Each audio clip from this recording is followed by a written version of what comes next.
If you like creating with video, then you can look at the platform in that way.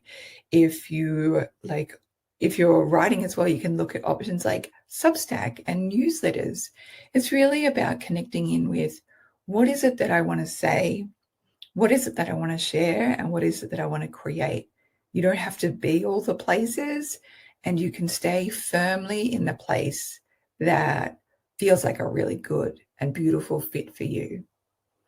And to consider that you don't need to be an overnight success. That is not my story. I started selling online in 2002, and I didn't leave my job until 2010 when I was 9 months pregnant with my first daughter. So I got to explore and try and play and see what worked for me, see what I loved creating, see what really resonated with my people that were feeling called to that. There is no rush. There gets to be just this time of play and exploration instead.